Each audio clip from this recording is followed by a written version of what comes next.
Hello बच्चों, today we will learn class 9 math chapter 14 exercise 14.1 question number 6, 7, 8, 9 and 10। बच्चों, इस video में हम लोग क्या करेंगे, एक्सरसाइज 14.1 के क्वेश्चन नंबर 6 से लेकर के 10 तक के को सॉल्व करेंगे और समझेंगे। तो देखिए बच्चे, क्वेश्चन नंबर 6 है क्या? क्वेश्चन नंबर 6 है inner circumference of a circular path is 440 metre. Inner circumference, तो सर ये सर्कमफेरेंस होता क्या है पहले ये बताइए। तो एक काम करता हूँ, आपको मैं कॉपी में ही लिख करके समझाता हूँ इसको। तो देखिए बच्चे, क्वेश्चन यहाँ पर बोल रहा है ना कि inner circumference of a circular path is 440 metre. की इनर सर्कमफेरेंस क्या है बच्चे, कि सर्कुलर पाथ का 440 मीटर है। देखिए इनर है, इनर है मतलब कि आउटर भी होगा। इनर मतलब होता है अंदर वाला और आउटर मतलब होता है बाहर वाला। मतलब कि यहाँ पर आपको दो सर्कल दिए जा रहे हैं। सपोज करिए कि यहाँ पर क्या है, ऐसे करके एक सर्कल है, ठीक है, और एक और सर्कल है, ठीक है ना, ये ऐसे करके मैं बोल दिया कि एक और सर्कल है, ये तो ये दो सर्कल है। तो यहाँ पर बोला ही जा रहा है ना कि ये जो इनर सर्कमफेरेंस है, ये इसको बोलते हैं सर्कमफेरेंस। इस पूरे लेंथ को बोलते हैं हम लोग सर्कमफेरेंस बोलते हैं। तो ये क्या है, इनर सर्कमफेरेंस आपका 440 मीटर है। और बोला ये जा रहा है आगे में कि विड्थ मतलब कि इस पूरे का जो लेंथ है ना, इस पूरे का इनर सर्कमफेरेंस का, जब आप इसको खोलोगे ना, इस सर्कल को मान लो आप यहाँ से कट किए, अंदर सर्कल का आप यहाँ से कट किए और उसको जब आप खोलोगे, ऐसे करके खोलोगे, तो ये पूरा लेंथ जो होगा ना बच्चे, ये 440 मीटर होगा। ये है बोलने का मतलब। आगे width of the path is, width मतलब कि देखिए ये पाथ है, ये क्या है अंदर में, ये क्या है बच्चे, ये पाथ है, ये क्या है, पाथ है पूरा। ये पाथ जो है ना बच्चे, ये क्या है, ये पूरा है 14 मीटर। मतलब कि यहाँ से यहाँ तक ये क्या है बच्चे, ये है आपका 14 मीटर है। आगे बोला जा रहा है कि find the diameter of the outer circle. तो आपको बताना है कि ये डायमीटर क्या होगा आउटर सर्कल का, मतलब यहाँ से यहाँ तक का आपको लेंथ बताना है, यहाँ से यहाँ तक का लेंथ बताना है। तो पहले हम लोग क्या करते हैं, पहले हम लोग फाइंड कर लेते हैं इनर रेडियस, फाइंड कर लेते हैं यहाँ से यहाँ तक इनर रेडियस फाइंड कर लेते हैं। तो यहाँ पर मैं बोल देता हूँ ना कि ये क्या है, R1 है, R1 हम, और इधर से हमको क्या निकालना है, हमको निकालना है R2। हम लोग अगर R2 निकाल लेंगे ना, तो हमारा क्या निकल जाएगा, हमारा डायमीटर निकल के आ जाएगा आउटर सर्कल का। सर समझ में नहीं आया, समझाइए, समझा रहा हूँ। तो देखिए बच्चे कैसे करेंगे, तो आप बोलोगे ना कि सबसे पहले हमको क्या निकालना है, हमको ना इनर सर्कल का रेडियस निकालना है। तो बोलोगे सर इसमें इनर का तो बात कर ही नहीं रहा है, तो आप इनर क्यों निकाल रहे हैं बच्चे, क्योंकि ना इनर का निकालेंगे ना तभी हमारा क्या निकल पाएगा, आउटर का सर्कल का रेडियस निकल पाएगा। और जब रेडियस निकल पाएगा तो हम क्या निकाल पाएंगे, डायमीटर निकाल पाएंगे। तो हम लोग बोलते हैं ना, हम लोग एज्यूम करते हैं कि लेट द इनर सर्कुलर, ऐसे मत बोलिए, सिंपल सा आप बोलिए कि let the radius of inner circular part is equal to R1 and the radius of outer circular part is equal to R2। मतलब कि इनर का हम लोगों ने R1 एज्यूम कर लिया है और आउटर का हम लोगों ने R2 एज्यूम कर लिया है। आगे क्या दिया है, गिवन है ना, तो बोलोगे कि given inner circumference of a circular path. तो आप बोलोगे कि given inner circumference of a circular path is equal to क्या गिवन है, 440 मीटर गिवन है। तो अब इसके बाद क्या करना है, इनर सर्कमफेरेंस क्या होता है बच्चे, तो सर्कमफेरेंस का फॉर्मूला होता है 2πr।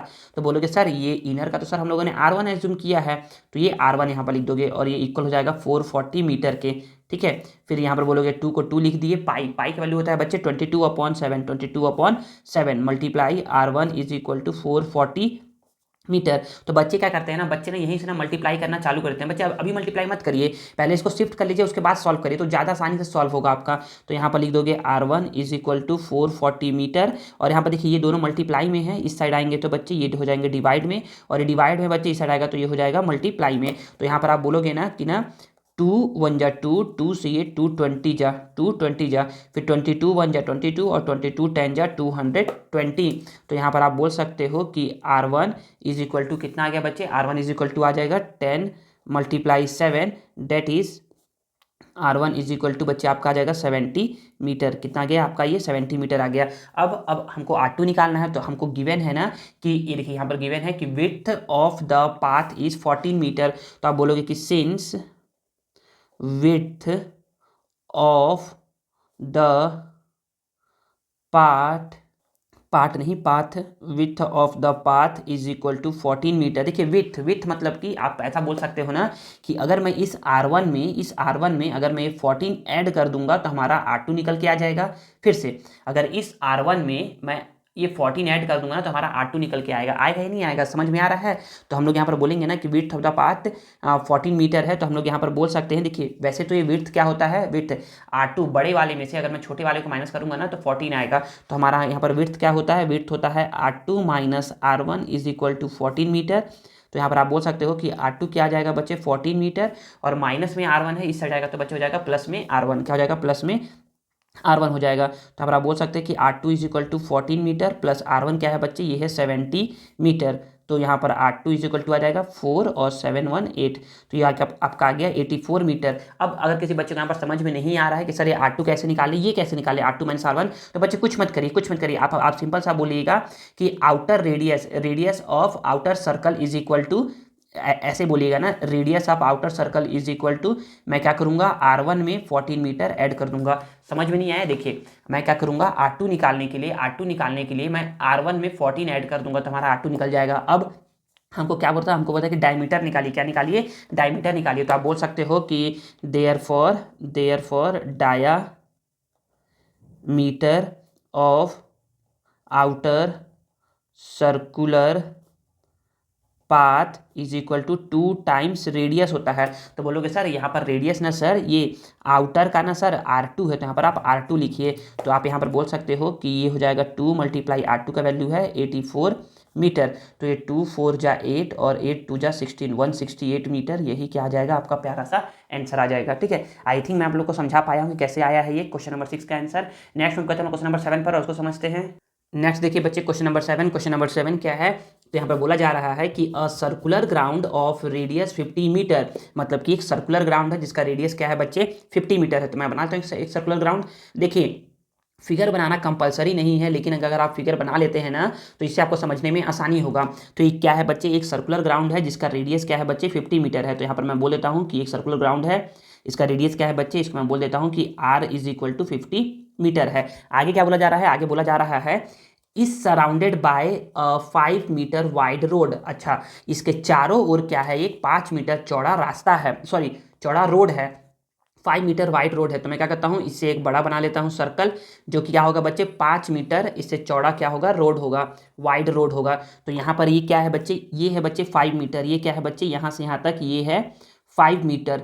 तो मैं यहाँ पर बोल सकता हूँ कि यहाँ पर हम लोग को 2 रेडियस मिलेगा। कितना रेडियस मिलेगा, 2 रेडियस। तो मैं इसको बोलता हूँ कि ये क्या है R1 है, और यहाँ से यहाँ तक ये R2 कितना हो जाएगा। तो आप बोलोगे ना सर कि आपने अभी बताया था कि इस क्वेश्चन बताया था कि ना ये ना विड्थ दिया हुआ है, तो हम लोगों ने कैसे निकाला था, ये R2 is equal to R1 plus 14 करके निकाला था। तो हम निकाल सकते हैं यहाँ से कि R2 कितना होगा, R1 में मैं क्या कर दूंगा, ये 5 मीटर को ऐड कर दूंगा। ठीक है, आगे बोला जा रहा है you want to cover the road with tiles. अच्छा, मुझे यहाँ पर क्या लगाना है, टाइल्स लगाना है, इतने सेक्शन में मुझे टाइल्स लगाना है। अब टाइल्स लगाना है ना बच्चे, तो ये जो कॉन्सेप्ट है ना, ये कॉन्सेप्ट जो है ना बच्चे, ये आप लोग को मैं बताया था एरिया ऑफ सर्कुलर रिंग या फिर एरिया ऑफ सर्कुलर रोड, जो मैं ये पढ़ाया था यहाँ पर आप लोग को, ऐसा पढ़ाया था ना, ये वाला यहाँ पर क्या लगेगा, कॉन्सेप्ट लगेगा। तो आप यहाँ पर बोल सकते हैं कि यहाँ पर देखिएगा कि इसमें क्या लगेगा बच्चे, एरिया ऑफ सर्कुलर रिंग का या रोड का कॉन्सेप्ट लगेगा। ठीक है ना। तो यहाँ पर बोला जा रहा है कि नहीं, यहाँ पर इतना का पहले मुझे एरिया निकालना पड़ेगा, और तभी मैं वहाँ पर क्या लगा पाऊंगा, टाइल्स लगा पाऊंगा। आगे बोला जा रहा है कि फाइंड द टोटल कॉस्ट, बताइए टोटल कॉस्ट, खर्च कितना पड़ेगा यहाँ पर टाइल्स लगाना है एट द रेट ऑफ पर स्क्वायर मीटर 30 रुपीज़ का है। तो पहले मैं क्या कहता हूँ, इसका एरिया निकालता हूँ। तो पहले एरिया निकालने के पहले आप यहाँ पर एज्यूम कर लीजिए कुछ कि यहाँ पर R1 क्या है 50 मीटर है, ऐसा करके। तो आप बोलोगे ना कि given radius of circular ground R1 is equal to 50 metre है। फिर एंड आगे बोला जा रहा है ना कि ना विड्थ दिया है आपको, तो विड्थ ऑफ रोड दिया है, तो आप बोल सकते हो कि and width of the road is equal to 5 metre. तो therefore radius of circular road is equal to क्या हो जाएगा बच्चे, तो आप इसको बोलो ना कि ये R2 है, क्या है, R2 is equal to R1 plus 5 metre. तो यहाँ पर आप बोल सकते हो कि R2 is equal to R1 कितना है बच्चे, 50 मीटर प्लस 5 मीटर। तो 50 प्लस 5 हो गया बच्चे, ये हो गया 55 मीटर। ये आपका क्या आ गया बच्चे, ये R2 is equal to 55 metre आपका ये आ गया, रेडियस आ गया। आगे बोला जा रहा है इसका आपको क्या निकालना है, एरिया निकालना है, ताकि आप इसके ऊपर टाइल्स लगा सके, ठीक है ना। तो आप बोल सकते हो ना कि ना ये क्या है बच्चे, एरिया ऑफ सर्कुलर रोड है, क्या है, एरिया ऑफ सर्कुलर रोड। तो आप बोल सकते हो कि so area of circular road is equal to, देखिए बड़े वाले एरिया में से छोटे वाले एरिया को माइनस करेंगे। तो बड़ा वाला एरिया क्या है, तो बड़ा वाला एरिया है बच्चे पाई आर स्क्वायर। आर क्या है यहाँ पर, बड़ा वाला R2 है, तो यहाँ पर R2 लिखेंगे माइनस पाई आर स्क्वायर। यहाँ पर छोटा वाला एरिया क्या है बच्चे, R1 है, तो यहाँ पर R1 लिखेंगे। इसको ऐसे लिख सकते हैं पाई R2 square minus R1 square, ऐसा लिख सकते हैं, ठीक है ना। समझ में आना चाहिए बच्चे कि क्या मैं बोल रहा हूँ और क्या आपको समझना है, ठीक है ना। तो यहाँ पर बोलेंगे पाई का वैल्यू होता है सर 22/7 मल्टीप्लाई R2 का वैल्यू है सर 55 का स्क्वायर और सर R1 का वैल्यू है सर 50 का स्क्वायर, ठीक है ना। तो यहाँ पर ये हो गया। तो यहाँ पर आप बोलोगे कि 22/7। देखिए बच्चे इसका ना यहाँ से ना दो तरीका हो सकता है बनाने का। दो तरीका कैसे सर, या तो आप 55 का स्क्वायर कर दीजिए यहाँ पर ऐसा करके, या तो आप 55 का स्क्वायर कर दीजिए, ठीक है, या फिर आप फॉर्मूला लगा दीजिए ए स्क्वायर माइनस बी स्क्वायर। ए स्क्वायर माइनस बी स्क्वायर क्या होता है बच्चे, तो ये होता है बच्चे, एक बार करते हैं ए प्लस बी और एक बार करते हैं बच्चे ए माइनस बी। या फिर आप इसको ऐसा भी कर सकते थे, यहाँ पर मैं लिख दूँ आप लोगों के लिए कि आप क्या करते 55 का स्क्वायर निकालते। तो आपको सिखाया हूँ क्लास 9th में ना बच्चे, चैप्टर 1 में हम लोग सीखे हैं ना कि कैसे हम लोग स्क्वायर निकालते हैं जब यहाँ पर 5 रहता है। तो यहाँ पर 5 5 जा 25 और इसमें से एक बढ़ाते हैं तो ये 6 हो जाता है, 6 5 जा 30 होता है इसका स्क्वायर, फिर माइनस करके इसका स्क्वायर निकालोगे तो यहाँ पर एक 00 आ जाएगा और 5 5 जा 25 आ जाएगा। ये आप इसको ऐसा भी कर सकते हो या फिर आप इसको ऐसा भी कर सकते हो, जो मन करे वैसा करो, ठीक है ना। तो यहाँ पर आप बोलोगे कि ये हो गया बच्चे 22/7।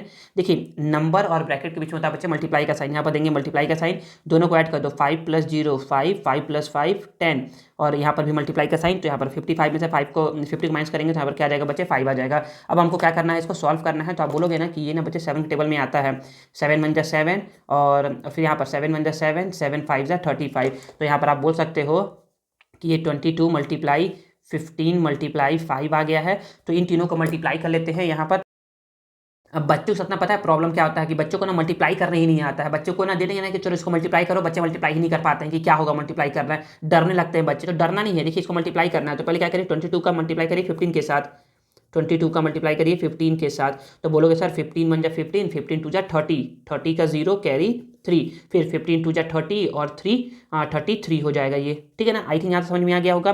फिर उसके बाद हम लोग को मल्टीप्लाई करवाना है 5 से, तो 0 0 5 3 जा 15 कैरी 1 और 5 से 15 और 1 16। तो क्या आ गया बच्चे 1650, इसको मल्टीप्लाई करवाने पर आ गया। तो ये 1650 स्क्वायर मीटर, ये क्या है बच्चे आपका एरिया ऑफ सर्कुलर रोड है। अब हमको क्या लगाना है, इस पर टाइल्स लगाना है एट द रेट ऑफ ₹30 पर मीटर स्क्वायर, पर स्क्वायर मीटर, मतलब कि एक स्क्वायर मीटर में लगाने का खर्च 30 रुपया है। तो इतने स्क्वायर मीटर में लगाने का खर्च कितना होगा, तो हम लोग क्या कर देंगे मल्टीप्लाई कर देंगे। तो यहाँ पर आप बोलोगे कि कॉस्ट ऑफ फिक्सिंग टाइल्स को लगाने का खर्च क्या हो जाएगा बच्चे, तो टाइल्स लगाने का खर्च क्या हो जाएगा, तो देखिए जो जितना एरिया है ना, जितना एरिया है स्क्वायर मीटर, उसको आप क्या कर दोगे ₹30 पर स्क्वायर मीटर से क्या कर दोगे आप मल्टीप्लाई कर दोगे। सर यहाँ पर ऐसा क्यों लिखे हैं, अगर आपको ये लिखने का मन नहीं होना तो मत लिखो, वैसे तो एक कट जाएगा ये दोनों, लेकिन ये लिखने का मन नहीं तो मत लिखो। तो आप डायरेक्ट क्या लिखना है, यहाँ लिखना 1650 मल्टीप्लाई ₹30, तो भी सही है, तो भी कोई गलती नहीं करेगा। अब आप इसको बस मल्टीप्लाई करना है, तो मल्टीप्लाई करने के लिए मैं फिर से इसको 30 से मल्टीप्लाई करवाता हूँ। तो यहाँ 1010, तो ये क्या हो जाएगा बच्चे 20 हो जाएगा, 3 5 जा 15 कैरी 1, 3 6 जा 18 + 1 19 कैरी 1, 3 1 जा 3 और 1 4। तो ये क्या आएगा बच्चे, ये आ जाएगा ₹49,500 आपका खर्च आएगा अगर आप क्या करते हो इस रोड में टाइल्स लगाते हो तो, ठीक है ना। आई थिंक आप लोग को समझ में आया। Question number 7। नेक्स्ट हम करते हैं क्वेश्चन नंबर 8 पर और उसको समझते हैं। देखिए बच्चे नेक्स्ट क्वेश्चन क्या है, क्वेश्चन नंबर 8। इसमें बोला जा रहा है ना कि you are given a sector which subtend an angle of 70 degree at the centre of the circle with radius 21 centimetre. मतलब कि एक सर्कल है, एक सर्कल है जिसका रेडियस क्या है बच्चे 21 सेंटीमीटर का है। इसका रेडियस क्या है बच्चे, ये सर्कल का, ये सर्कल का जो रेडियस है ना बच्चे ये 21 सेंटीमीटर का है। आर इज इक्वल टू, और ये क्या कर रहा है बच्चे, सेंटर पर 70 डिग्री का एंगल फॉर्म कर रहा है ये सेक्टर। तो देखो ऐसे बनता है बच्चे सेक्टर, ये है बच्चे 70 डिग्री, ये है यहाँ पर, और यहाँ पर इसको मैं ओ बोल दिया, इसको ए बोल दिया, इसको बी बोल दिया। इस पार्ट को बच्चे हम लोग क्या बोलते हैं, इस पार्ट को हम लोग सेक्टर बोलते हैं। क्या बोलते हैं इस पार्ट को हम लोग, इस पार्ट को हम लोग सेक्टर बोलते हैं। तो यहाँ पर आर इज इक्वल टू क्या हो जाएगा बच्चे 21 सेंटीमीटर हो जाएगा, ठीक है ना। तो यहाँ पर जो गिवन है पहले उसको लिख लो। तो बोलोगे कि given theta is equal to 70 degree. आप यहाँ पर नहीं ऐसा भी लिख सकते हैं, angle subtended by the sector theta is equal to 70 degree, theta is equal to 70 degree, या फिर डायरेक्ट बोल दो theta is equal to 70 degree and R is equal to, R कितना दिया है बच्चे, आर दिया है 21 सेंटीमीटर। और आप यहाँ पर ये बोल सकते हो and radius of the circle R is equal to 21 centimetre. I think समझ में आया होगा। अब क्वेश्चन आगे क्या बोल रहा है, क्वेश्चन आगे है find the length of the arc. जरूरी नहीं ना है कि आप लोग को ना फिगर बनाना ही है, बस समझाने के लिए बता दे रहा हूँ। अगर आप बना लोगे ना तो बहुत अच्छा रहेगा, बहुत अच्छा मतलब बहुत अच्छा रहेगा कि हाँ चलो बच्चा समझ के बनाया है, ठीक है। Find the length of the arc, आपको लेंथ बताना है कि ये जो आर्क है ना, ये जो आर्क है इस आर्क का लेंथ कितना होगा, यहाँ से यहाँ तक का ये लेंथ कितना होगा आपको ये बताना है, एंड एरिया बताना है। तो बताता हूँ, पहले मैं क्या कहता हूँ आपको लेंथ ऑफ द आर्क निकाल के बताता हूँ। तो आप बोलोगे कि सिंस वी नो डैट, हम जानते हैं, क्या जानते हैं, हम जानते हैं ना कि length of the arc, LENGTH, length of the arc. देखिए मैं आप लोग को याद भी करवाया था कैसे निकालते हैं बच्चे। पूरा क्या होता है, पूरा आर्क होता है 2πr, ये पूरा क्या होता है 2πr होता है। लेकिन हमको जब सेक्टर का निकालना हो ना केवल आर्क, तो हम लोग क्या करते हैं इसको थीटा बाय 360 डिग्री से मल्टीप्लाई करवा देते हैं। तो थीटा का वैल्यू कितना है बच्चे, ये है 70 डिग्री, और यहाँ पर ये है 360 मल्टीप्लाई 2 को 2 बोल दिए। पाई का वैल्यू होता है बच्चे 22/7, और आर का वैल्यू क्या है बच्चे 21 सेंटीमीटर है, ठीक है ना। तो हम लोग बोलेंगे ना कि यहाँ से थोड़ा सॉल्व करते हैं, तो हम लोग यहाँ पर बोल सकते हैं कि ये 7 से ये 70 10 टाइम्स में, फिर 10 से ये 10 कट हो गया, फिर आप बोलोगे कि ये 2 1 जा, 2 से 18 जा, फिर आप बोलोगे कि सर ये 3 6 जा, और ये सर 3 7 जा, फिर अगेन आप बोलोगे कि सर ये 2 से 11 जा, और ये 2 से 3 जा। अब इसके बाद सॉल्व नहीं होगा, तो हम लोग का बच क्या गया, हमारा बच गया यहाँ पर, हमारा यहाँ पर बच गया 11 मल्टीप्लाई 7, और ये डिवाइड में है 3। तो हम लोग क्या करते हैं इसको 11 मल्टीप्लाई 7, आप लोग को पता है कितना होता है 77, और उसको डिवाइड करना है 3 से। तो चलिए डिवाइड करते हैं, डरना नहीं है ना कि चलो अरे अब तो डिवाइड आ गया तो कैसे करेंगे, डिवाइड करो, आसान है। तो 3 2 जा 6 हो गया, यहाँ पर 1 रिमाइंडर, 7 नोट करेंगे, 3 6 जा 18 होता है, तो 3 5 जा 15 होता है। यहाँ पर 7 - 5 कितना आ गया, 2 आ गया। पॉइंट लगाओगे तो आपको एक 0 मिलेगा, फिर 3 6 जा 18 आ गया, फिर यहाँ पर 2 आ गया। तो बस पॉइंट के बाद एक नंबर तक कर लो, या फिर आप बोल सकते हो कि फिर से आप पॉइंट है तो एक 0 देगा, तो फिर से 3 6 जा 18, मतलब कि ये 25.6666 आते जाएगा ऐसे करके। तो आप यहाँ पर बोल सकते हो कि ये क्या आ गया बच्चे 25.67 सेंटीमीटर। ये आपका क्या आ गया बच्चे, ये आपका आ गया लेंथ ऑफ द आर्क, और ये क्या है आपका आंसर नंबर फर्स्ट है, ठीक है। आई थिंक आप लोग को समझ में आया होगा। अब आपको क्या निकालना है, एरिया निकालना है। क्या निकालना है, एरिया, मतलब कि इसका एरिया कितना है, इसका एरिया कितना है, पूरे का नहीं, आपको बस इसका एरिया निकालना है। तो आप बोलोगे ना कि इसको भी सिखाया हूँ आप लोग को कैसे निकालते हैं। तो आप बोलोगे ना कि area of the sector, area of the sector, देखिए बच्चे पूरा एरिया होता है πr²। इसको अगर आप क्या करते हो थीटा बाय 360 डिग्री से मल्टीप्लाई कर देते हो, तो आपका क्या निकल के आता है बच्चे, सेक्टर का एरिया निकल के आ जाता है।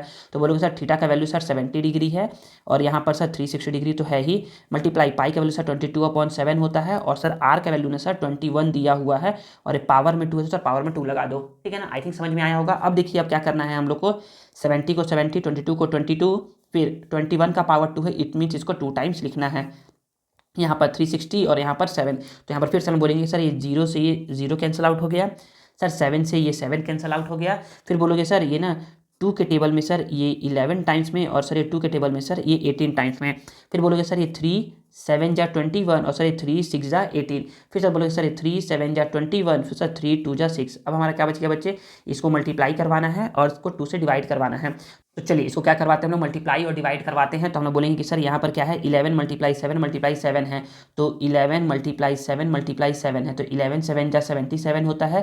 इसको 7 से मल्टीप्लाई करवाना बच गया है, तो 7 7 जा 49 कैरी 4, 7 7 जा 49 प्लस 4 53 होता है। इसको क्या करवाना बच्चा, 2 से डिवाइड करवाना है, 2 से डिवाइड। तो बोलोगे सर ये 2 2 जा 4 हो गया और यहाँ पर 1, फिर यहाँ पर 3 नोट कर देंगे। तो बोलेंगे सर 2 6 जा 12 हो गया, सर 3 - 2 1 होता है 0। फिर इसको 9 को, फिर 2 9 जा 18 हो गया, तो यहाँ पर 18 19 - 18 1 हो गया।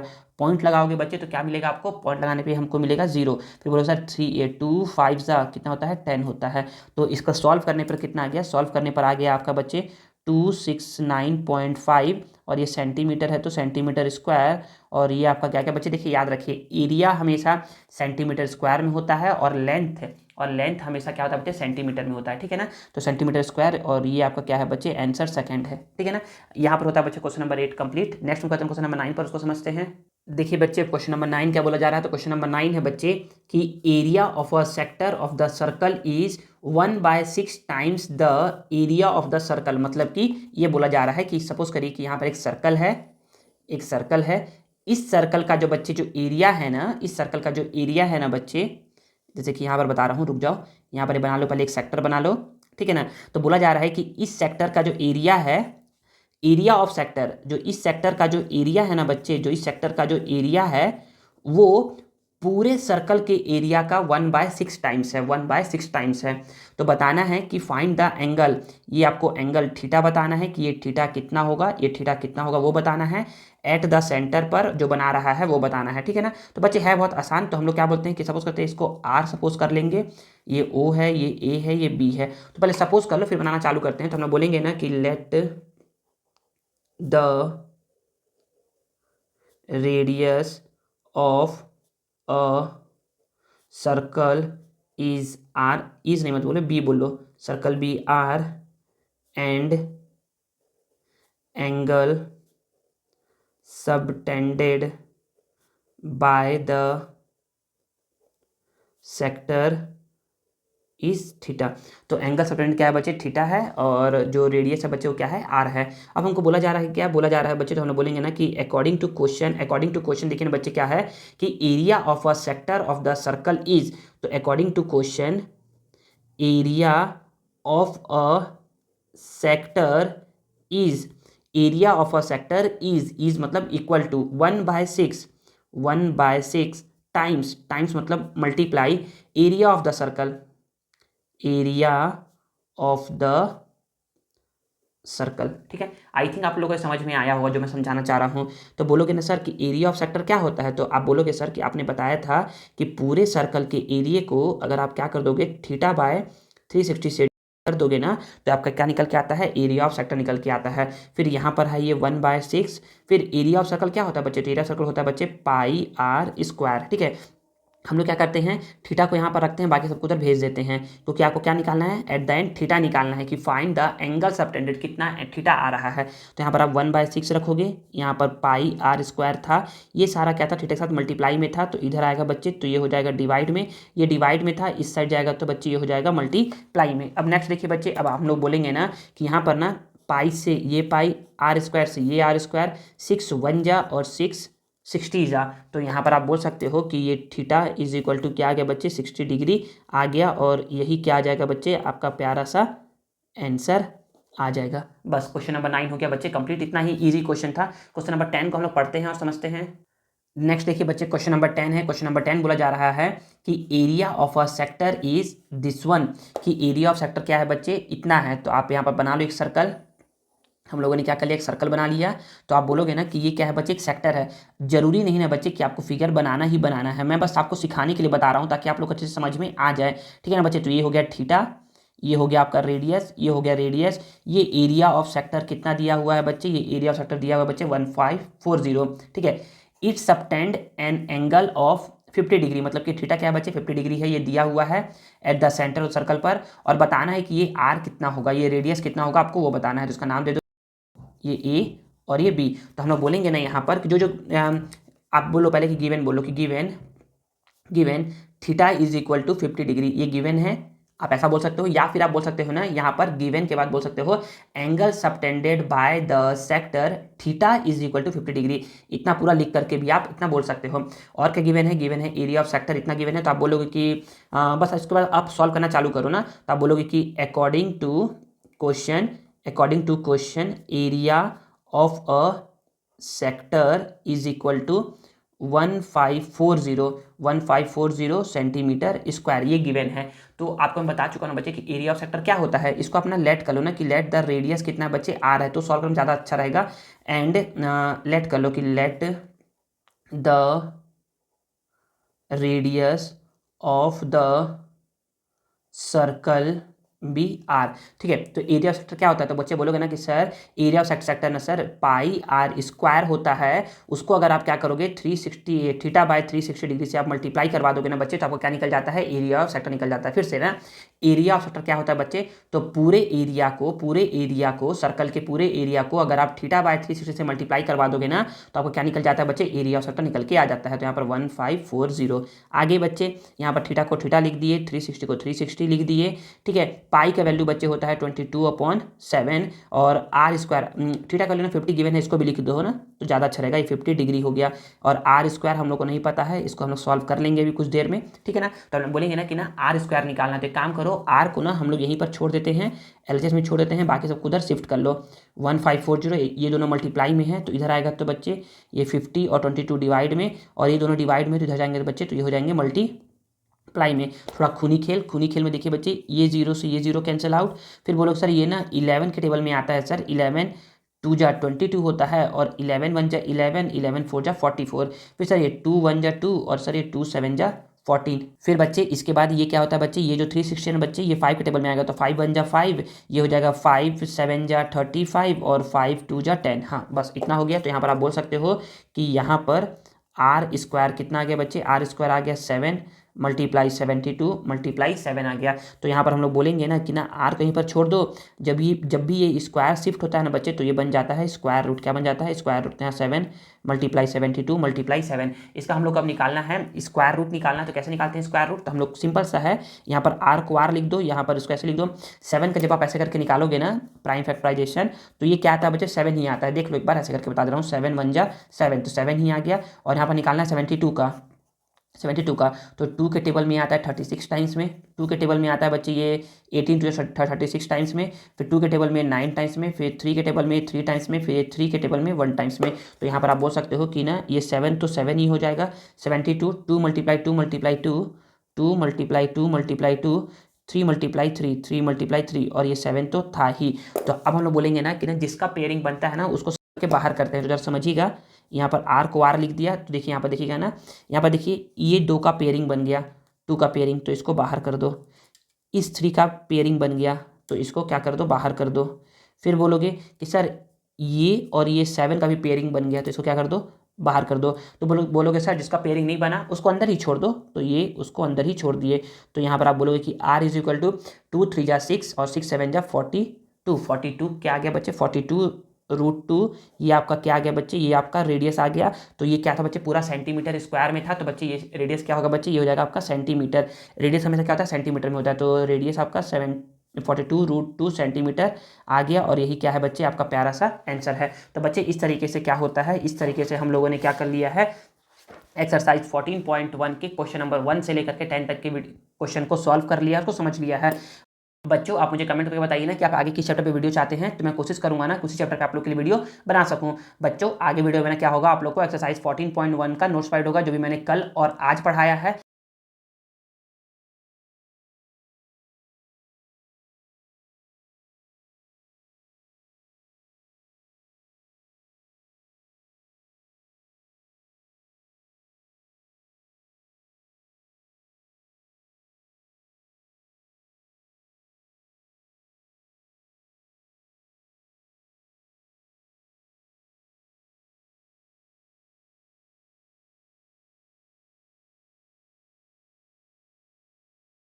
आई होप आपको वीडियो यूजफुल लगा होगा और आपको आज कुछ नया सीखने को जरूर मिला होगा। अगर आपको वीडियो पसंद आया है ना, तो please please please please please video को लाइक करिए, कमेंट करिए और इसे दोस्तों के साथ शेयर करिए और चैनल को सब्सक्राइब करना मत भूलिएगा। मिलते हैं नेक्स्ट वीडियो में। Thank you.